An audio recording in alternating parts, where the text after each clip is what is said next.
कहानी की शुरुआत होती है सॉयर स्कॉट नाम की एक कॉलेज स्टूडेंट से, जिसे वॉशिंगटन डीसी में एक बड़े जॉब इंटरव्यू के लिए बुलाया गया है। उसने अभी तक इस इंटरव्यू के बारे में अपने घर वालों को नहीं बताया था। उसका प्लान था कि पहले इंटरव्यू देगी और जॉब मिलने के बाद ही उन्हें बताएगी।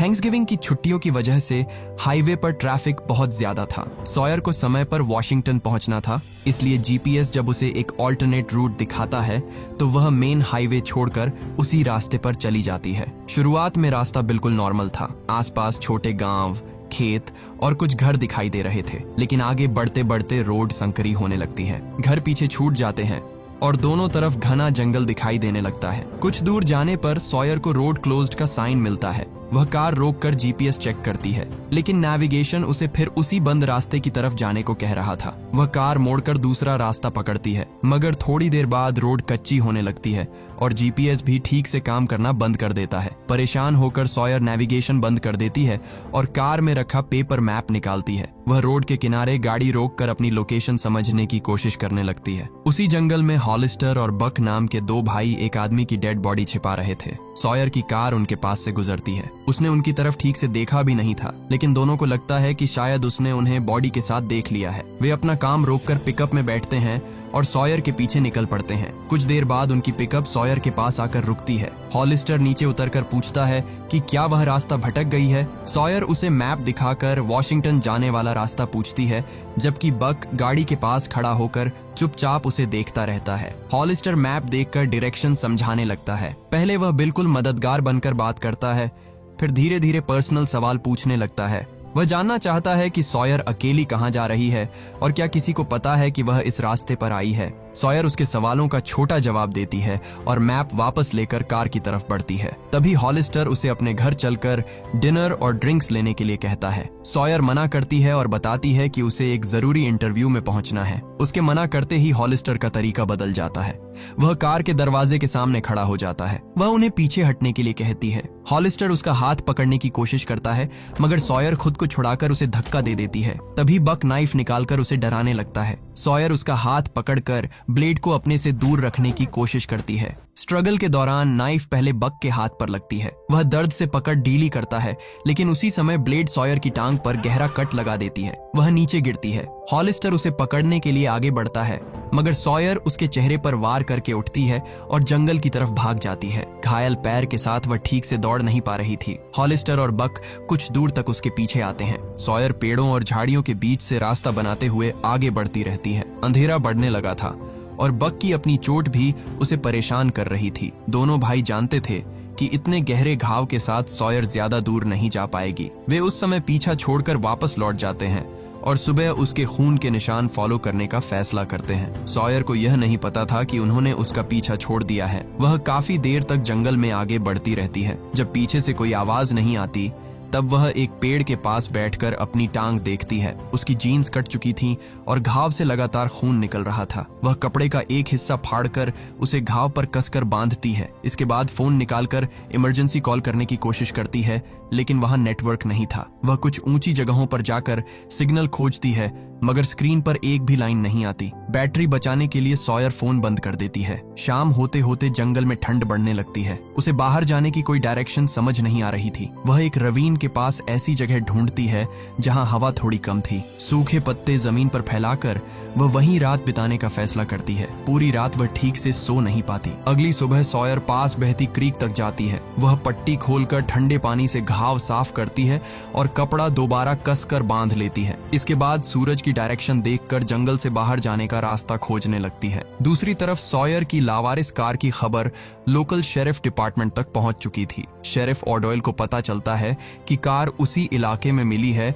जहां हॉलिस्टर और बक अक्सर आते जाते हैं। वह दोनों को बुलाकर कार और मिसिंग लड़की के बारे में पूछता है। इस समय ऑडॉयल एक नॉर्मल शेरिफ की तरह बात करता है। हॉलिस्टर कहता है कि वे उस रास्ते से जरूर गुजरे थे, लेकिन उन्होंने किसी लड़की या कार पर ध्यान नहीं दिया। बक भी उसकी बात दोहरा देता है। ऑडॉयल उन्हें जाने देता है और कहता है कि कुछ पता चले तो उसे बताए।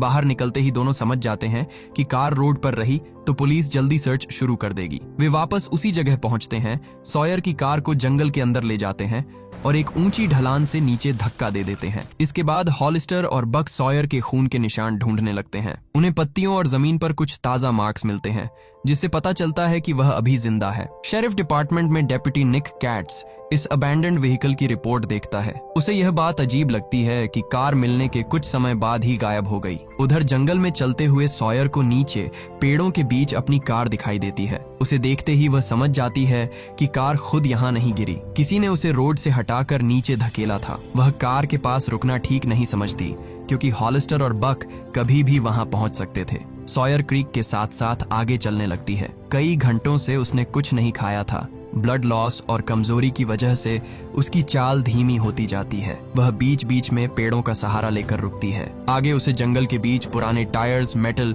और कुछ फेंका हुआ सामान दिखाई देता है। सॉयर कुछ और कदम चलती है। उसकी नजर धुंधली होने लगती है और वह जमीन पर गिरकर बेहोश हो जाती है। कुछ समय बाद लोवेल प्रिचर्ड नाम का एक आदमी वहां से गुजरता है। लोवेल उसे उठाकर अपने ट्रेलर तक ले जाता है। कई घंटों बाद सॉयर को होश आता है। वह खुद को एक अनजान कमरे में पाती है। अपनी टांग पर नई पट्टी देखकर उसे पता चलता है कि किसी ने उसका इलाज किया है, लेकिन उसे यहाँ लाने वाला कौन था यह अब भी नहीं जानती थी। सॉयर बाहर निकलने का रास्ता तलाशने लगती है। तभी लोवेल कमरे में वापस आता है। उसे देखते ही वह पीछे हट जाती है। लोवेल बताता है कि उसने उसे जंगल में बेहोश पाया था, लेकिन सॉयर उसकी बात पर भरोसा नहीं करती। पास रखे एक डिब्बे में सफेद पाउडर था। वह बिना कुछ सोचे उसे उठाती है और पूरा पाउडर लोवेल के चेहरे और सिर पर फेंक देती है। केमिकल पड़ते ही लोवेल की स्किन जलने लगती है। वह दर्द से पीछे हटकर फ्रिज खोलता है और दूध अपने चेहरे पर डालने लगता है। वह बाहर भागने की कोशिश करती है, मगर घायल पैर जमीन पर रखते ही गिर जाती है। कुछ देर बाद वह उसके सामने खाना और पानी रखता है। सॉयर खाने से मना कर देती है। उसे शक था कि शायद खाने में कुछ मिलाया गया हो। लोवेल उसी प्लेट से थोड़ा खाना खाता है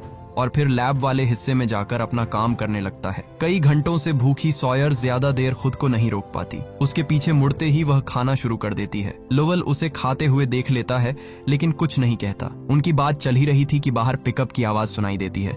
लोवेल खिड़की से देखकर हॉलिस्टर और बक को पहचान लेता है। वह सॉयर को बेड के नीचे की तरफ बैठने और बिल्कुल आवाज न करने के लिए कहता है। इसके बाद लोवेल बाहर निकलकर ट्रेलर का दरवाजा पीछे से बंद कर देता है। हॉलिस्टर उससे आने वाली मेथ बैच के बारे में पूछता है। लोवेल कहता है कि अभी कुछ काम बाकी है और सैटरडे तक पूरा माल तैयार हो जाएगा। बक ट्रेलर के अंदर जाने की कोशिश करता है, लेकिन लोवेल दरवाजे के सामने खड़ा हो जाता है। वह कहता है कि अंदर केमिकल्स खुले पड़े हैं और किसी के इधर उधर घूमने से पूरी बैच खराब हो सकती है। हॉलिस्टर को उसकी हरकत अजीब लगती है। हॉलिस्टर कुछ पल उसे देखता रहता है, लेकिन उस समय अंदर जाने की कोशिश नहीं करता। दोनों पिकअप में बैठकर वहां से निकल जाते हैं। लोवेल वापस अंदर आता है। सॉयर अभी भी हाथ बांधने की वजह से उससे नाराज थी।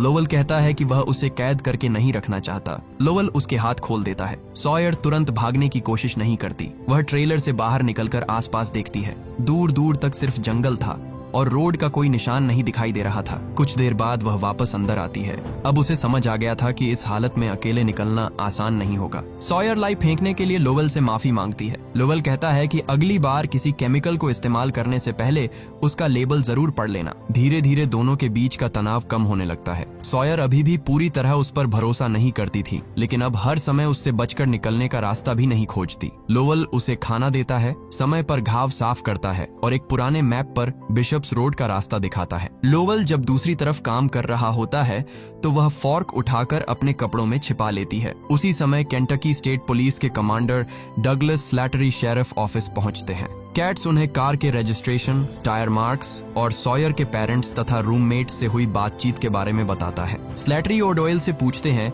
कि इतने क्लूज मिलने के बावजूद जंगल में सर्च क्यों शुरू नहीं की गई। ओडॉयल कम ऑफिसर्स और खराब वेदर का बहाना बनाता है। स्लैटरी उसकी बात नहीं मानते और स्टेट पुलिस की मदद से तुरंत सर्च शुरू करने का ऑर्डर देते हैं। इसके बाद ओडॉयल छिपकर हॉलिस्टर और बक से मिलता है। यहाँ पहली बार सामने आता है कि वह शुरू से उनके ड्रग बिजनेस में शामिल था। पुलिस से बचाने के बदले उसे मेथ के पैसे में हिस्सा मिलता था। वह दोनों से पूछता है कि सॉयर अभी तक क्यों नहीं मिली। हॉलिस्टर कहता है कि वह घायल थी और शायद जंगल में ज्यादा देर तक जिंदा नहीं रह पाएगी। ओडॉयल उनके अंदाजे पर भरोसा नहीं करता। वह उन्हें स्टेट पुलिस के पहुंचने से पहले सॉयर को ढूंढने के लिए भेज देता है। कुछ समय बाद ओडॉयल खुद लोवेल के ट्रेलर की तरफ निकलता है। उसकी कार की आवाज सुनते ही लोवेल सॉयर को ट्रेलर के पीछे छिपा देता है। इस जगह से वह बाहर हो रही बातचीत सुन सकती थी, लेकिन सामने खड़े किसी इंसान को दिखाई नहीं दे रही थी। ओडोइल ट्रेलर के अंदर जाकर मैथ की बैच देखना चाहता है, लेकिन लोवेल दरवाजे के सामने खड़ा होकर उसे रोक देता है। वह कहता है कि अंदर केमिकल्स खुले पड़े हैं और काम के बीच किसी का घूमना ठीक नहीं होगा, और उसके पैरों के पास रखे ईथर कंटेनर्स की तरफ इशारा करता है। वह साफ कहता है कि यहाँ गन चली तो ट्रेलर के साथ मैथ और वे दोनों भी उड़ जाएंगे। ओडोइल वहीं रुक जाता है। वह लोवेल को सैटरडे तक पूरी बैच तैयार रखने की वार्निंग देता है। ओडोइल के जाने के बाद वह बाहर आती है और लोवेल से पूछती है कि शेरिफ इन लोगों के साथ क्यों काम कर रहा है। लोवेल बताता है कि वही हॉलिस्टर और बक को पुलिस से बचाता है और बदले में ड्रग्स के पैसे में हिस्सा लेता है। यह उनकी आखिरी बड़ी डिलीवरी थी और ओडोइल रिटायरमेंट से पहले इससे अच्छा पैसा कमाना चाहता था। रात में शेरिफ ऑफिस के अंदर केस की फाइल्स देख रहा था। तभी वह ओडोइल को फोन पर हॉलिस्टर से बात करते सुन लेता है। ओडोइल उससे पूछ रहा था कि सॉयर मिली या नहीं। वह डिलीवरी से पहले लड़की और बाकी सभी प्रॉब्लम्स खत्म करने का आदेश देता है। कैट्स चुपचाप अपनी गन निकालता है और सरेंडर करने के लिए कहता है, मगर ओडोइल अपनी छिपी हुई दूसरी गन निकालकर उसे गोली मार देता है। कैट्स वहीं जमीन पर गिर जाता है। इसके बाद ओडोइल हॉलिस्टर और बक को वहां बुलाता है। वह उन्हें कैट्स की बॉडी जंगल में ले जाकर ठिकाने लगाने के लिए कहता है। फिर सॉयर की कुछ पर्सनल चीजें और केस से जुड़ा एविडेंस कैट्स के पास रख दिया जाता है ताकि पुलिस का शक उसी पर जाए। सैटरडे तक लोवेल मैथ की पूरी बैच तैयार कर लेता है। वह कंटेनर्स पैक करता है। कुछ समय बाद शेरिफ डिपार्टमेंट की पेट्रोल कार ट्रेलर के बाहर आकर रुकती है। हॉलिस्टर ने डेप्यूटी कैट्स की यूनिफॉर्म पहन रखी थी, जबकि बक पीछे सस्पेक्ट की तरह बैठा था। इस तरह वे मैथ को पुलिस कार में रखकर बिना शक के बाहर ले जा सकते थे। लोवेल कंटेनर्स उठाकर बाहर लाता है और उन्हें कार में रखने लगता है। सॉयर ट्रेलर के अंदर छिपी रहती है। माल उठाते समय हॉलिस्टर की नजर दरवाजे के पास जमीन पर बने छोटे जूतों के निशान पर पड़ती है। लोवेल के भारी बूट्स के साथ किसी दूसरे इंसान के फुटप्रिंट्स भी साफ दिखाई दे रहे थे। वह उस समय कुछ नहीं कहता। दोनों कंटेनर्स लेकर कार में बैठते हैं और वहां से चले जाते हैं। लोवेल को लगता है कि डिलीवरी पूरी हो चुकी है। वह सॉयर को बाहर बुलाता है और जल्दी से सामान पैक करने लगता है। दोनों निकलने की तैयारी कर ही रहे थे कि वही पेट्रोल कार वापस आ जाती है। इस बार हॉलिस्टर और बक गन्स लेकर ट्रेलर के अंदर आते हैं। हॉलिस्टर सीधे पूछता है कि लड़की कहाँ है। लोवेल कुछ नहीं जानने का नाटक करता है। बक ट्रेलर के अंदर तलाश शुरू करता है और कुछ ही देर में सॉयर को पकड़कर सामने ले आता है। उसे देखते ही दोनों समझ जाते हैं कि लोवेल कई दिनों से उन्हें धोखा दे रहा था। बक कहता है कि सॉयर को उसी समय मार देना चाहिए। लोवेल तुरंत बात बदलता है। वह कहता है कि उसने लड़की को बचाने के लिए नहीं, बल्कि अपने काम के लिए रखा था। सॉयर को केमिस्ट्री की समझ है और वह लैब में उनके काम आ सकती है। हॉलिस्टर उसकी बात पर भरोसा नहीं करता। लोवेल सॉयर को सबके लिए कॉफी बनाने का आदेश देता है। वह उसकी तरफ देखती है। लोवेल बिना कुछ बोले थर्मोस और माइक्रोवेव की तरफ नजर करता है। सॉयर उसका इशारा समझ जाती है। वह किचन की तरफ जाती है। बक गन लेकर उसके पास खड़ा रहता है, जबकि हॉलिस्टर लोवेल से सवाल करता रहता है। सॉयर थर्मोस खोलती है। उसके अंदर कॉफी नहीं, एनहाइड्रस अमोनिया था। वह उसी लिक्विड को एक कप में डालकर माइक्रोवेव के अंदर रख देती है और टाइमर चालू कर देती है। इसके बाद वह बाकी कप्स उठाकर कुछ कदम पीछे आ जाती है। लोवेल हॉलिस्टर को बातों में लगाए रखता है। बक कॉफी लेने के लिए माइक्रोवेव की तरफ बढ़ता है। अंदर कप गर्म होने लगता है और प्रेशर तेजी से बढ़ता है। मशीन से अजीब आवाज आने पर हॉलिस्टर भी उधर देखता है। अगले ही पल जोरदार एक्सप्लोजन होता है। ट्रेलर की खिड़कियां टूट जाती है और पूरा कमरा आग तथा धुएं से भर जाता है। बक माइक्रोवेव के सबसे करीब था और ब्लास्ट में वही मारा जाता है। लोवेल सॉयर को पकड़कर अपने शरीर से ढक लेता है। हीट और टूटे हुए ग्लास का बड़ा हिस्सा उसकी पीठ पर लगता है। हॉलिस्टर दूसरी तरफ जाकर गिरता है। सॉयर जमीन से उठकर लोवेल के पास जाती है। उसकी पीठ बुरी तरह जल चुकी थी। वह उसे उठाने की कोशिश करती है, मगर लोवेल उसे बिशप्स रोड की तरफ भागने को कहता है। मलबे के पीछे हॉलिस्टर हिलने लगता है। उसके हाथ में गन थी। लोवेल अपनी बची हुई ताकत से खड़ा होकर उसका रास्ता रोकता है। दोनों एक दूसरे से लड़ने लगते हैं। वह दोबारा सॉयर पर चिल्लाकर